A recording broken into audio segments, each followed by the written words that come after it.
RMS Titanic, 2000 से ज्यादा लोग,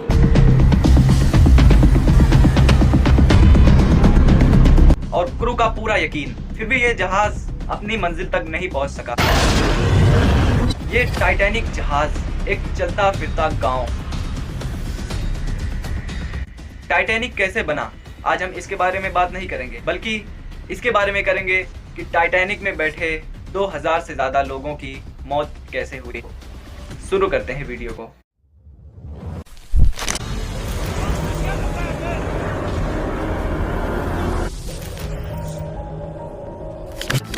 सबसे पहले टाइटैनिक, जिसके बारे में दावा किया जाता था, ये जहाज अनसिंकेबल था, मतलब कभी न डूबने वाला जहाज। टाइटैनिक जहाज दुनिया का सबसे बड़ा जहाज था। इस जहाज की लेंथ 296 मीटर थी। ये 50 मीटर से भी ज्यादा ऊंचा था। टाइटैनिक जहाज, इसको सन 1912 में बनाया गया था। इसके कैप्टन एल्बर्ट स्मिथ, इनको पूरा यकीन था कि ये जहाज कभी नहीं डूब सकता।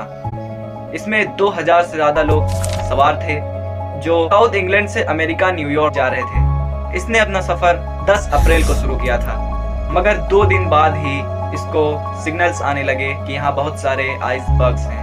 दरअसल तब रेडियो सिग्नल के थ्रू बताया जाता था। आसपास के जो अलग जहाज थे वो रेडियो सिग्नल के थ्रू बताते थे यहाँ पर बहुत सारे आइसबर्ग्स यानी बर्फ के पहाड़ हैं। लेकिन फिर भी टाइटैनिक शिप ने ये ठान रखा था कि उसे 6 दिन के अंदर अपना सफर पूरा करके एक रिकॉर्ड बनाना है। इसलिए उन्होंने अपनी स्पीड कम नहीं करी। 14 अप्रैल साल 1912 को टाइटैनिक को 7 सिग्नल्स आ चुके थे कि यहाँ पर बहुत सारे आइसबर्ग्स हैं।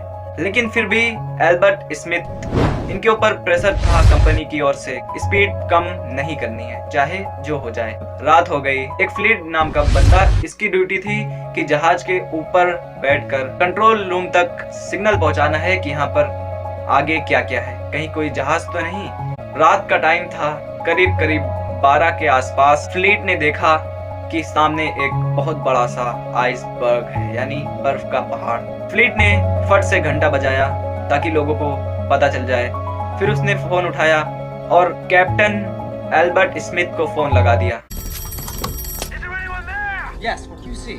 Iceberg, right ahead! Thank you. यहाँ पर बहुत बड़ा आइसबर्ग है, जल्दी से टाइटैनिक को लेफ्ट साइड मोड़ा जाए। Iceberg, right ahead! Understand! और फिर स्मिथ ने विलियम को ऑर्डर दिया कि कंट्रोल रूम तक ये सिग्नल पहुंचा दे कि टाइटैनिक को लेफ्ट साइड मोड़ा जाए। लेकिन विलियम्स ने हड़बड़ी में टाइटैनिक को लेफ्ट की बजाय राइट साइड मोड़ने का ऑर्डर दे दिया, जिससे जहाज सीधा जाके आइसबर्ग में लड़ गया।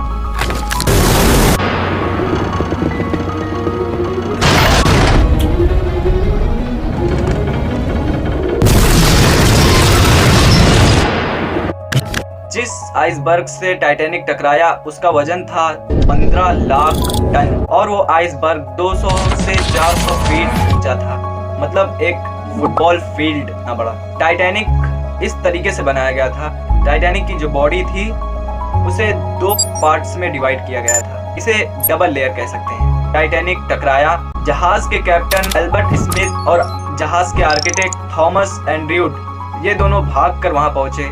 ये देखकर वो शॉक रह गए कि उसकी दोनों लेयर टूट चुकी थी। और टाइटैनिक को इस तरीके से बनाया गया था, उसके 16 कंपाउंड्स थे, जिसमें से अगर 4 कंपाउंड्स भर भी गए तो 16 कंपाउंड्स में लोग रुक जाएंगे। लेकिन 6 कंपाउंड्स भर गए, जहाज डूबने के कगार पर आ गया। फिर कैप्टन ने ऑर्डर दे दिया कि रेडियो से सिग्नल भेजो, कोई ना कोई जहाज तो होगा जो हमारे सिग्नल्स को पकड़कर हमें बचाने आ जाएगा। जैक फिलिप्स है जिन्होंने रेडियो पर बहुत सारे सिग्नल भेजे। 20 मिनट बाद 12:30 AM पर आरएमएस कारपेथिया नाम का एक जहाज इनके सिग्नल्स को पकड़ा और इनसे बात की रेडियो के थ्रू, और उन्होंने जहाज को मोड़ लिया। लेकिन दिक्कत ये थी कि वो टाइटैनिक से 107 किलोमीटर दूर थे। सवाल ये था कि क्या टाइटैनिक बच पाएगा या नहीं। इसीलिए कैप्टन ने ऑर्डर दे दिया कि टाइटैनिक में बैठे लोगों को इवैक्यूएट करा जाए। सारी लाइफ बोट्स उतारी गई। 2000 लोगों के लिए करीब 20 लाइफ बोट्स थी। धीरे धीरे लोगों को बैठाकर इवैक्यूएट करने लगे, लेकिन जहाज धीरे धीरे पानी के अंदर डूब रहा था। करीब करीब 580 लोगों को इवैक्यूएट कर दिया गया था, जो लाइफ बोट लेकर थोड़ा दूर जा चुके थे, लेकिन अभी भी 1,500 लोग जहाज के अंदर फंसे हुए थे। अब लोगों को लग रहा था कि ये जहाज अनसिंकेबल जहाज डूब जाएगा। अब लोगों के अंदर भगदड़ मच गई थी, जिससे बहुत सारे लोग पैनिक हो रहे थे। लेकिन एल्बर्ट स्मिथ जो कि अपनी सीट पर बैठे हुए थे, कुछ लोग तो इवैक्यूएट हो गए, लेकिन 1,500 लोग उस जहाज के साथ मारे गए। उस जहाज पर 1,500 लोगों के अलावा आर्किटेक्ट थॉमस एंड्रयूड और कैप्टन एल्बर्ट स्मिथ अपनी सीट पर शांति से बैठे हुए थे। जिन लोगों को तैरना आता था वो लोग ठंड की वजह से मर गए, क्योंकि टेम्परेचर था -2 डिग्री सेल्सियस, जिसमें हर कुछ जम सा जाता है।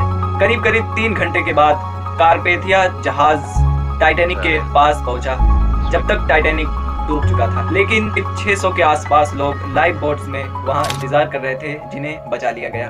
लेकिन क्या सच में एक ही जहाज टाइटैनिक के करीब था? नहीं, एक और जहाज था सिर्फ 37 किलोमीटर के करीब ही। ये बात सच है कि टाइटैनिक से 37 किलोमीटर दूर एक जहाज जिसका नाम SS कैलिफोर्निया था, लेकिन करीब करीब 11 बजे के आसपास उसने अपना रेडियो बंद कर दिया था। यही वजह है कि वो टाइटैनिक को बचाने नहीं आया। लेकिन लोग ब्लेम करने लगे कि उसकी वजह से ही टाइटैनिक में 1,500 लोग मारे गए।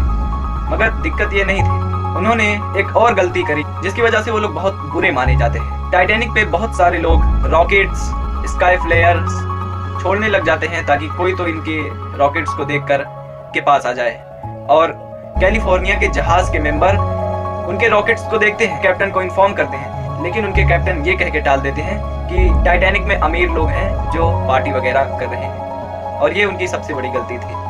अगले दिन सुबह 10 बजे जब उन्होंने रेडियो ऑन किया, तब उन्हें अंदाजा हुआ कि उन्होंने कितनी बड़ी गलती कर दी है। 70 साल बाद उसे जब ढूंढा गया तो 2 टुकड़ों में बढ़ गया था, और उसकी कंडीशन कुछ ऐसी थी। वीडियो पसंद आया हो तो सब्सक्राइब कर लेना इस चैनल को, और इस वीडियो को शेयर कर देना। मिलते हैं किसी और टॉपिक के साथ किसी नए वीडियो में, तब तक के लिए bye bye. You know somebody? Boys, that's not the point. Goodbye, I miss you. Goodbye.